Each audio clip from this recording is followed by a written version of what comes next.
Un šo projektu uzsākot, mēs sapratām, ka jāsadarbojas ir visiem. Skolotājiem, vecākiem, mentoriem, skolas atbalsta personālam, ministrijām. Vai ir iespējams noteikt, cik daudz mācību motivāciju veidot tieksmi pēc zināšanām un cik daudz to ietekmē dzīves apstākļi, ģimenes labklājība? Cik liela ir ietekme visai apkārtējai sabiedrībai, visai kopienai? Es aicinu uz skatuves Labklājības ministrijas valsts sekretāra vietnieci Diānu Jakaiti. Diāna ir savas jomas, labklājības jomas patriots, speciālists, vairāk kā 20 gadu pieredze, un es domāju, mums patiešām noderēs jūsu pieredze arī mūsu projektā. Jā, liels paldies, un man ir patiesas gods šodien piedalīties projekta atklāšanā. Es esmu ļoti patīkami pārsteigta, cik ir milzīgi aizpildīta zāle. Tas nozīmē, ka šis projekts ir bijis nepieciešams, un es redzu jūsu visu iesaisti. Un es šodien sajūtos kā svētkos, ne tikai tāpēc, ka ir tik skaisti noformēta zāle, ne tikai tāpēc, ka notiek pasākums Ziemeļblāzmā, ne tikai tāpēc, ka konferenci atklāja ļoti talantīgā Emīlija, bet tāpēc, ka pats saturs, pats šis projekts, mēs no Labklājības ministrijas nozares, no mūsu jomas esam ārkārtīgi priecīgi, ka šis projekts notiks, ka tas ir un Pumpuram ir turpinājums. Un jā, šeit es gribētu uzsvērt tieši turpinājums. Tas ir turpinājums mūsu tādiem kopīgiem centieniem veidot iekļaujošāku un atbalstošāku vidi bērniem. Un, kā mēs zinām, par skolu viedoklis ir visiem. Jā, arī man ir viedoklis. Un mūsu profesionālajā darbībā, tajā brīdī, kad mēs arī runājam par skolu, par skolas vidi, es vienmēr atceros gan savu pieredzi, gan pieredzi ar saviem bērniem, gan arī pieredzi, kuras vēlētos kādreiz arī iegūt. Mazliet no šīs pieredzes, pavisam mazliet. Laiks, kad es gāju skolā, bija pilnīgi cits laiks, protams. Mēs dzīvojam okupētā valstī un ar lielu disciplīnu. Un daži mūsu dzīves gadījumi, manu klases biedru gadījumi, liek man domāt, vai mēs kā sabiedrība, kā klases biedri, kā pedagogi varējām darīt kaut ko citādi. Jaunietis, puisis, valoda stostās, bet mums ir jāizpilda normatīvi. Minūtē jāizlasa, neatceros vairs cik vārdi, bet obligāti ir jāizlasa. Un šis puisis regulāri klases priekšā, viņš tika saukts, lai viņš lasītu šos cik tur vārdus minūtē, ko viņš, protams, nevarēja izdarīt. Pedagoga attieksme. Protams, pedagogs darīja visu, lai šis jaunietis varētu izpildīt normatīvus. Klases biedra attieksme mazliet noraidoši, tu tak nemāki. Beigās atklājās, ka arī jaunietim mājās īsti atbalsta nav. Toties viņš rakstīja superīgus sacerējumus. Bet, diemžēl, šis atbalsts bija tik nepietiekams, viņam bija tik liela kompleksa, ka skolu viņš nepabeidza. Es pieļauju domu, ka mūsdienās šī atbalsta sistēma būtu daudz lielāka, un jaunietis, kuram ir talants, kuram ir iespējas, viņš būtu gājis tālāk. Meitene. Vēlākos laikos atklājās, ka viņa ir adoptēta, bet mīlestību saņēma tikai no viena vecāka. Ļoti daudz kompleksu. Nav iespēja cilvēkam runāt publiski, visu dara lēni. Un patiesībā arī viņai bija daudz talanti, ko viņa nespēja realizēt, jo nebija pietiekams atbalsts no ģimenes, no mums, klases biedriem, no citiem vecākiem. Un arī pedagogam metodas, kā strādāt, kā darboties vai veikt tādu individuālu darbu, īsti nebija šādas iespējas toreiz. Meitene skolu nepabeidza. Meitene ļoti, ļoti talantīgi, izcils, matemātisks prāts, pilnīgi mierīgi varētu būt augstākā programmēšanas eksperte un tā tālāk, bet viņa neaizgāja šo ceļu. Jo bija dažādi medicīniski iemesli, kāpēc viņa netika varbūt arī pieņemta mūsu klasē. Un arī šeit varbūt pedagogam pietrūka tādas zināšanas metodas, kā vairāk saliedēt klasi, kā arī klases biedriem vienam otru atbalstīt.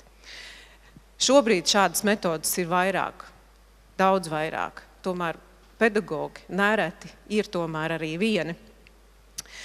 Un vecāki, šie vecāki, kas esam mēs, kas ir beiguši skolu, nonācām skolas solā ar saviem bērniem. Mēs ļoti labi zinājām, kā risināt problēmas, mēs centāmies risināt savas trauksmes, savus emocionālos pārdzīvojumus tā, lai mūsu bērniem nav tā, kā bija mums. Vecāku ieiešana skolas vidē daudz aktīvāk, es pat teiktu dažreiz agresīvāk, nevienmēr radīja pozitīvu iespaidu. Man bija divas pieredzes. Pieredze, kur pedagogs ļoti labi noturēja komandu, fantastiski novadīja klasi, talanti reāli sev varēja pilnveidot. Un komandā, kurā varbūt nebija tik izteikts varbūt tas pedagoga līderisms, bet vairāk vecāku līderisms ar sacensību. Kāpēc mūsu klasē tikai 8,2 vidēja atzīme? Kāpēc paralēli klasē ir 8,3? Un šāda sacensība nepārtraukta. Es nezinu, kāpēc mēs līdz tādai bijām nonākuši. Bet pedagoga, man atmiņā ir viens būtisks teikums, ko es joprojām vēl mūsdienās man to ir grūti pieņemt. Pedagogam nebija vairs variantu. Viņam bija jārod atbildi, kāpēc mūsu klasē ir zemāk vidēja atzīme. Un atbildi bija tāda. Mums klasē ir 6 bērni, kuriem ir speciāla programma, un šo bērnu dēļ mēs nekad nevarēsim nonākt līdz augstākai vidējai atzīmei. Tas jāatzīst ļoti iesit iedūri sirdī, jo tā bija atbilde, ko vecāki acīm redzot gribēja saņemt. Un pēc tam jau tā doma bija, vai tad viņiem jāmācās šai klasē un tā tālāk. Mēs arī no labklājības jomas gribētu, dzirdēt reakciju, mums tad ir jāatbalsta. Tas ir labi, ka mūsu klasē ir dažādi bērni, un mēs gribam, lai šie bērni ir komandā, lai mēs visi kā klasi kopā sasniedzam savus rezultātus, īstenojam savus talantus. Jo svarīgi ir talanti. Un jāsaka tā, ka pavisam drīz skolā ies mani mazbērni, un es ļoti gribētu, ka maniem mazbērniem ir vide, kurā jebkurš klases biedrs var īstenot savu talantu, vide ir atbalstoša, vide ierauga problēmu. Un vide, es domāju, visplašākā nozīmē skola, jo skola ir ļoti nozīmīga mūsu sociāla vide, vecāki un klases biedri. Klases biedriem ir ārkārtīgi liela nozīme tajā, vai mēs pieņemam visi viens otru komandā, vai mēs redzam šo te dažādību. Jā, mūsdienu pasauli ir tādās nemitīgās izmaiņās. Mēs pavadam vienu vakaru un nākamā rītā varam pamosties mazliet jau citādākā pasaulē. Un tieši tāpēc mēs saredzam, ka jauniešiem ir svarīgi saņemt šo individuālo atbalstu, kas palīdz arī norientēties šajā mainīgajā vidē. Un manī nesalaužami ir veidojusies un nostiprinājusies šī sajūta, bet pārliecība, ka skola tā nav tikai mācība iestāde, tā ir vieta, kur bērni veido attiecības, nozīmīgas piesaistes un arī piederības sajūtu. Un tas ir pats galvenais pamats bērnu tālākai izaugsmai. To mēs redzam katrs savos piemēros, un es domāju, ka arī jums ir šī pati pārliecība. Jo, kā mēs zinām, tad skolā bērns ļoti bieži saskars ar mācību izaicinājumiem, bet ļoti bieži saskars ar tādiem emocionāliem, sociāliem, arī ekonomiskiem izaicinājumiem. Un tas ietekmē viņu iespējas un spējas pilnvērtīgi attīstīties un, protams, augt par drošiem un tādiem pārliecinātiem pieaugušajiem, ko mēs arī dzirdējām, ka tas ir būtiski, jo šodienas bērns mūsu nākotnes pieaugušais. Un mūs ļoti rūp jautājums par agrīnu skolas pamešanu. Ļoti rūp, jo katrs jaunietis, kurš ir pametis izglītības vidi, tas ir potenciāls, tas ir talants un nākotnes veidotājs, kas nav spējis šo savu iespēju pilnībā realizēt.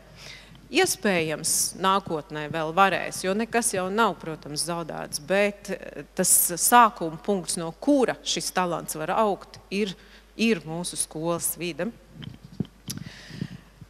Jā, un mēs ceram, ka projekts skolu kopienā, nevis ceram, bet ticam un zinām, ir būtisks solis, lai mēs turpinātu veidot šo iekļaujošu vidi, iedotu pietiekams instruments un iespējas pedagogiem, arī skolēniem, īstenībā arī vecākiem un veidot šo te kopienu, iekļaujošu kopienu. Tātad projektā apvienojas gan izglītības, gan sociālās jomas eksperti. Mēs spēsim laicīgi identificēt riskus un laicīgi atbalstīt mūsu jauniešus. Es vēlreiz atkārtošos, patieši priecājamies par to, ka projekts skolu kopienā notiek. Es ticu mūsu kopīgiem spēkiem sasniegt rezultātus. Un jāsaka tā, ka manā ieskatā pedagogs, cilvēki, kurš strādā skolā, jūs esat iedvesmotāji. Tad mēs redzējām daudz un dažādus arī vārdus, kādām īpašībām jābūt. Jūs patiešām esat iedvesmotāji, jūs esat iedvesmotāji bērniem. Un es novēlu, lai projektā radītie rezultāti dod jums pietiekamu spēku, dod jums iespējas, instrumentus, metodus, lai jūs varētu būt šie iedvesmotāji ikdienā, lai tā ikdiena nenoēd jūsu iedvesmotāju talantus. Paldies! Paldies jums! Jā, mūsu bērni patiešām ir ļoti, ļoti dažādi. Un viņi pārbauda tās robežas, bet tieši tāpēc mums ir vajadzīgs šis projekts, lai gal galā viņi tiek pāri šķēršļiem un gal galā sasniedz savus mērķus. Un jums, lai šis metamais kauliņš palīdz sarežģītās situācijās ieraudzīt no dažādām pusēm īsto skaitli un pārvarēt šķēršļus arī pašai visos iespējamos veidos. Un paldies jums liels!